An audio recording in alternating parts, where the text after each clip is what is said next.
Zayed khadi గారు ఏదో video పెట్టడం జరిగింది. గత 8 నెలల నుంచి ఆయన నాకు అప్పుండి కూడా నేను ఆయనకు అడుగుతా అంటే ఈరోజు ఇస్తా రేపు ఇస్తా అని పెద్దారెడ్డి గారు నేను చెప్తాడు. ఏమంటే నాకు పెద్దారెడ్డి ఇవ్వలేదు, ఆయన ఇస్తే నేను ఇస్తా అని నేను కన్విన్స్ చేసుకుంటాడా. నేను ఒకటే చెప్పిన, అయ్యా పెద్దారెడ్డి అన్నది నాకు సంబంధం లేదు, నేను నీ దగ్గర ట్రాన్స్పోర్ట్ చేసిన, నువ్వు నాకు డబ్బులు ఇవ్వాలా అని చెప్తే, లేదు మేము ఊర్లోకి రాని, మీరు ఊర్లోకి రానియడం లేదు అని ఇన్ని రోజులు లాస్ట్ మన పైన వేస్తాం నేను గట్టిగా అడిగినందుకు ఆయన జవాబు, పెద్దారెడ్డి ఇస్తేనే ఇస్తా, లేకపోతే నేను ఇయ్యలేనంటే దానికి నేను కూడా జవాబు ఇచ్చిన. నువ్వు డబ్బులు ఇవ్వకపోతే వచ్చి నీ ఇంటి దగ్గర వచ్చి కూర్చోవాల్సి వస్తుంది, నేను మా భార్య మా పిల్లలు అంటే సరే వచ్చి కూర్చో అని చెప్పింది ఆయనే. ఈరోజు వచ్చి ఎంతో మా అమ్మని బంధించినారు, మా అమ్మని ఇబ్బంది పెడతారు. వాళ్ళ అమ్మే కాదు పేషెంట్, మా భార్య పేషెంటే, నేను క్యాన్సర్ పేషెంటే. నాకేం వాళ్ళ ఇంటి దగ్గర నేను తత్వాన్ని పెట్టుకుని అవసరం నాకు లేదు. నాకు 75 లక్షలు ఆయన బాకీ ఉంది, నన్నే దబాయిస్తాడు. నిన్న వాట్సాప్ కాల్ చేసి నువ్వు చాలా చేసుకుంటాడావు, నువ్వు ఇబ్బంది పడతావు, ఇంతతో కాదు ఇది, నువ్వేమనుకుంటాడావు అని నన్నే దబాయిస్తాడు. ఈరోజు నేను డబ్బులు బాకీ లేదంటాడు. నా దగ్గర ప్రూఫ్స్ ఉన్నాయి.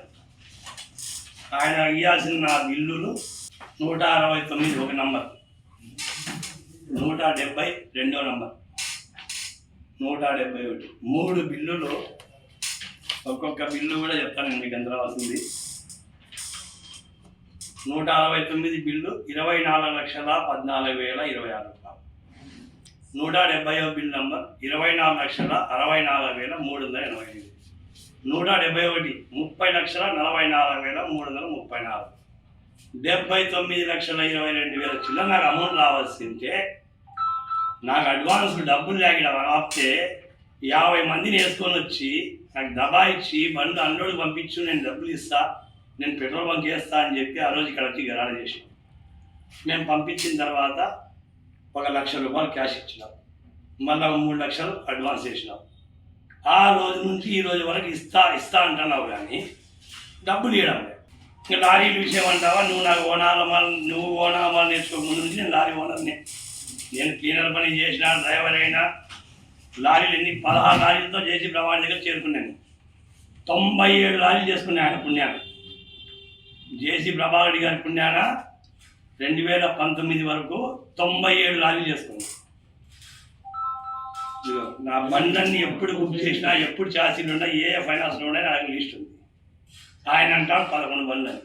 మీ గవర్నమెంట్ వచ్చిన తర్వాత 7 నెలలు నా బండ్లు దిబ్బల మీద నిలబెట్టినారు. మీరు ఒక్కరోజు ఎక్కడే కానీ నాకు లోడు కానికుండా 7 నెలలు నెలకు ₹1 కోటి ప్రకారంగా 7 కోట్లు చెల్లించాను ఫైనాన్స్. ఎక్కడే కానీ ఏ ఫైనాన్స్లో కానీ నేను డ్యామేజ్ కాలేదు. ఒక్కరోజు కూడా ఫైనాన్స్ బండి దొబ్బిన చరిత్ర ఘోరాగా ఎక్కడ లేదు.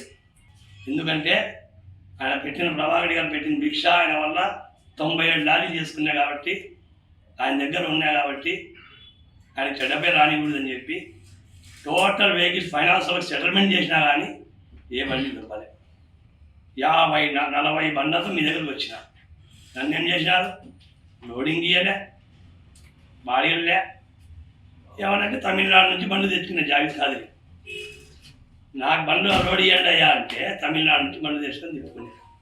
మళ్ళీ ఎవరు పెట్టనప్పుడు నా బండ్లు తీసుకున్నాడు. డీజిల్ రేట్ పెరిగినాక నా బండ్లు పెట్టుకుని తిప్పుకున్నాడు. నేను డబ్బులు ఏమో సక్రమంగా ఇచ్చినావా, నువ్వు డబ్బులు బాకీ లేమంటున్నావు కదా, రా డీటెయిల్స్ మొత్తం తీస్తా, రా నువ్వు ఇడికి రా, సిద్దిబాద్ రంగాడికి రావా, నువ్వు వస్తావు, పెద్దాడు వస్తాడు, నేను వస్తాను, నా పిల్లలు వస్తాం, ప్రమాణం చేస్తాం రా, బాకీ లేదంటే. లేనిపోనివన్నీ బాకీ లేను, రా డీటెయిల్స్ అన్నీ నీకు ఇస్తా, నీకు ఎక్కడెక్కడి నుంచి అమౌంట్ వచ్చిందో ఆల్రెడీ మీ తమ్ముడు ఉంటాడు, అకౌంట్స్ చూసాయన.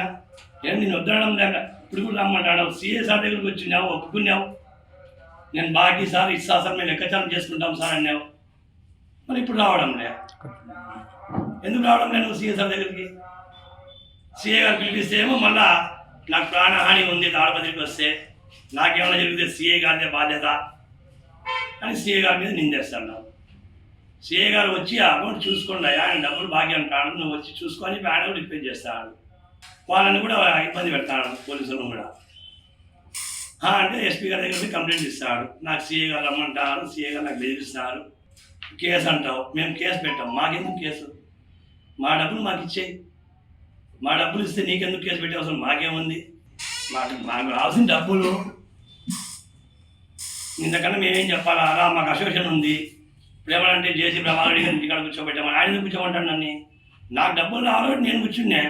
ఇప్పుడు ఈ రోజు రేపు నేను ప్రభాకర్ గారి దగ్గర పోతా, ఆయన మా association president, lorry association president ఆయన కూడా అడుగుతా, ఆయన ఏం చెప్తాడు. అంతేగాని ఆయన మీద ఎందుకు గుర్తవుతున్నావు? ప్రభాకర్ గారి ఇంటి దగ్గర కూర్చోబెట్టినారు, ప్రభాకర్ గారు ఎందుకు కూర్చోబెడతానని నాకు బాధ. నాకు డబ్బులు 75 లక్షలు 8 నెలలు అయింది. నువ్వు మాట్లాడిన ఇంకా వీడియోలు ఉన్నాయి, నువ్వు అంటున్నావు నేనేం బాకీ లేనని. ఆ వీడియో కూడా నేను రిలీజ్ చేస్తా. నువ్వు అంత ఈజీ కాబట్టి నేను చెప్పాలే నేను బాకీ లేను. రావయ్యా నువ్వు రైట్, నా దగ్గర ఉంది ప్రూఫ్, బ్యాంక్ స్టేట్మెంట్ నువ్వే అన్నావు, బ్యాంకులో నేను వేసేది ఉంది, డీజిల్కి వేసేది ఉంది అని. రైట్, రా కూర్చో, నేను కాదని చెప్పడం లే కదా. వీడియో స్టేషన్లోనే కూర్చుందాం, మీ అకౌంటెంట్ ఎవరు చెప్పు, ఆడికి వస్తా. మీ గుమాస్తా ఉన్నాడు, మీ తమ్ముడు ఉన్నాడు, ఇంకా మీ మేనేజర్లు ఉన్నారు, అంతా ఉండాలి కదా. ప్రతి నెల నాతో నువ్వు టన్నుకు 54 రూపాయలు మార్జిన్ తీసుకున్నావు. పెద్ద రెడ్డన్న ఇచ్చిన బాడీకి నువ్వు నాకు ఫుల్ బాడీ మీలే. ఇది నా పద్ధతి. నేను నీకు న్యాయబద్ధంగా 8 నెలల నుంచి అడుగుతానే వస్తాను. నువ్వేమంటే వాట్సాప్ కాల్ చేస్తావు. ఏం అంత భయం ఎందుకు? నీకు వాట్సాప్ కాల్ చేసి మాట్లాడేంత అవసరం ఏమొచ్చింది నీకు? రా, నువ్వు బాకీ లేవా? నీదే రికార్డింగ్ చేస్తామా? నిజం మేము రికార్డింగ్ చేయం కదా. నువ్వు బాకీ, నీకు ఎందుకంత భయము? నువ్వు బాకీ ఉండవని భయపడతావు. మళ్ళీ ఈరోజు ఏమో నేను బాకీ లేని అంటాను.